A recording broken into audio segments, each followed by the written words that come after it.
दिशा सालियांच्या मृत्यू प्रकरणावरून आदित्य ठाकरेंवर सत्ताधारी मंत्रीच आक्रमक झालेत। मात्र महायुतीच्याच 3 आमदारांची वक्तव्य आदित्य ठाकरेंच्या समर्थनात असल्याचं दिसतंय। पाहूया। दिशा सालियांच्या मृत्यू प्रकरणावरून सत्ताधारी मंत्री आमदार आदित्य ठाकरे यांच्या अटकेची मागणी करतायत।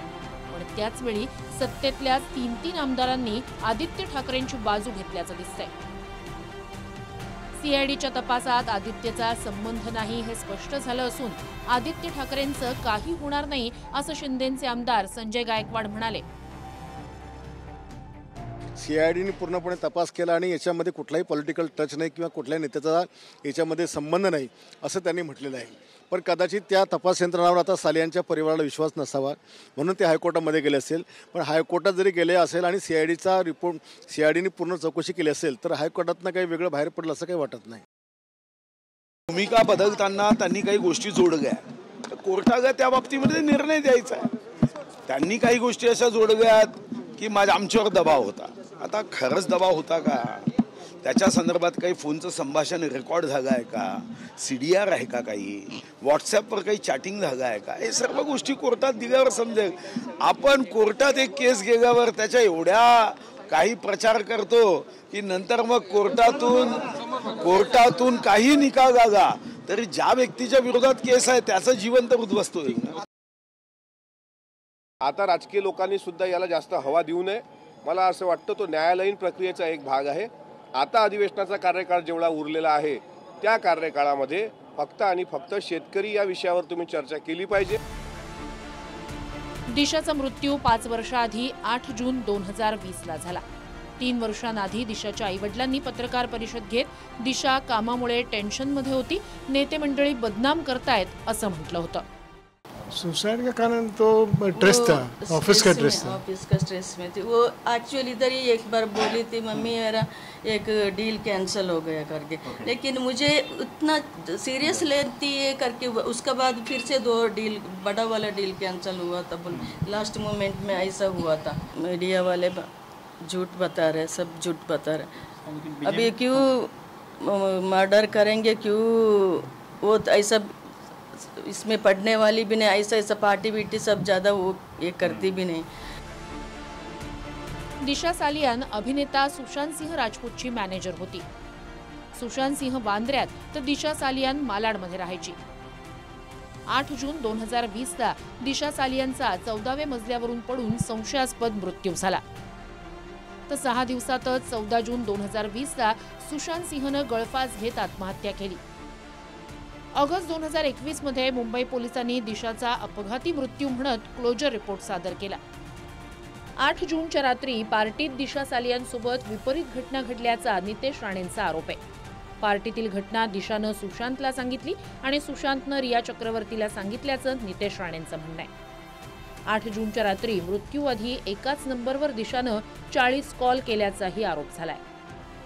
तर सरकार बदलल्यानंतर तत्कालीन गृहमंत्री फडणवीस यांनी SIT चौकशीचे आदेश दिले, त्याचा अहवाल अद्याप आलेला नाहीये। पण दिशाचा मृत्यू झाल्यापासूनच नारायण राणे आणि नितेश राणे यांनी तिच्यावर बलात्कार झाल्याचा आरोप करत तिची हत्या झाल्याचा आरोप केलाय। आता 8 जूनच्या रात्री आदित्य ठाकरे नेमके कुठे होते असा थेट सवाल नितेश राणेंनी केलाय। औरंगजेबाला 350-400 वर्षांनंतर कबरीतून बाहेर काढल्यावर अशा अनेक कबरी तुम्ही ज्या खोदत आहात त्या कबरीमध्ये शेवटी तुम्हाला जावं लागेल। तुम्ही एका तरुण नेत्याच्या भविष्यावर, करिअरवर अशा प्रकारे चिखल उडवणं ही महाराष्ट्राची संस्कृती नाही। वारंवार हे नितेश राणे आणि सगळेजण वारंवार येत आहेत, माझ्यावर आरोप करतायत। चला एकदाच हे सगळे आरोप मी स्पष्ट करतो, क्लिअर करतो। मी 8 जून रात्री कुठे होतो, 13 जून रात्री मी कुठे होतो, मी दिशा सालियांना ओळखतो की नाही, ती त्या दिवशी माझं टावर लोकेशन काय होतं हे सांगून टाकावं ना।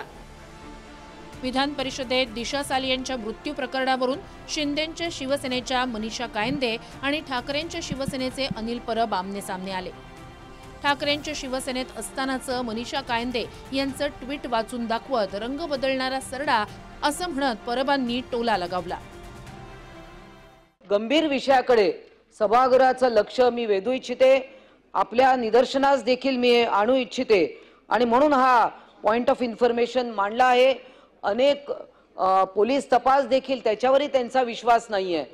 परंतु हा विषय पुन्हा एकदा, कारण आतापर्यंत दिशा सालियनच्या कुटुंबातील कोणीच कोर्टात गेलं नव्हतं, पण आता स्वतः वडील सतीश सालियन हे कोर्टात गेलेले आहेत. उच्च न्यायालयात त्यांनी धाव घेतली आहे आणि त्यांच्या मुलीच्या मृत्यू पश्चात ते तिच्यासाठी न्याय मांडत आहे.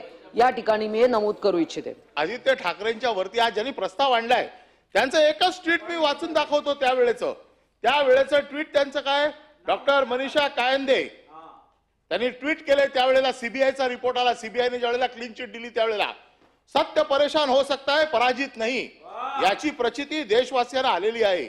दिशा सालियनचा मृत्यू अपघाताने झाला असल्याची सीबीआयच्या अहवालात उघड झाले आहे. पण भाजप आणि राणे गँगने त्याचा बादरायण संबंध जोडून थैथयाट केला. आरोप करणाऱ्यांनी आता नाक घासून आदित्य ठाकरे यांची माफी मागावी. पुढे गेल्या ह्या मनीषा कायंदे सरड्यापेक्षा फास्ट रंग बदलला. अरे सरड्याला लाज वाटली, वरिष्ठांना खुश करण्यासाठी अशा प्रकारचे आरोप करायचे. अरे सरडा पण लाजला.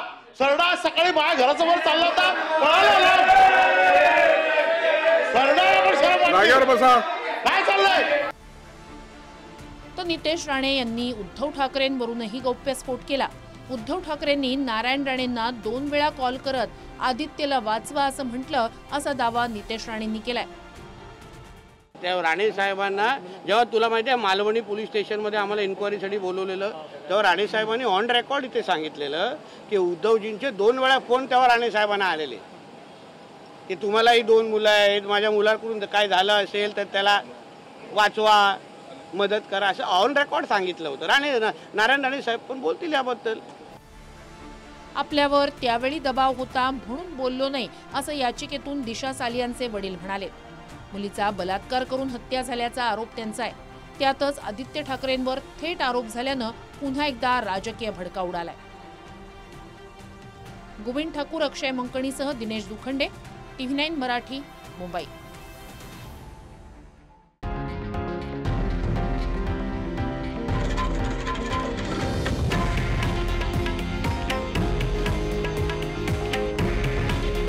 हे आहे देशातील नंबर 1 न्यूज नेटवर्क आणि आपण पाहत आहात TV9 मराठी. काळजी तुमची, हित महाराष्ट्राचं.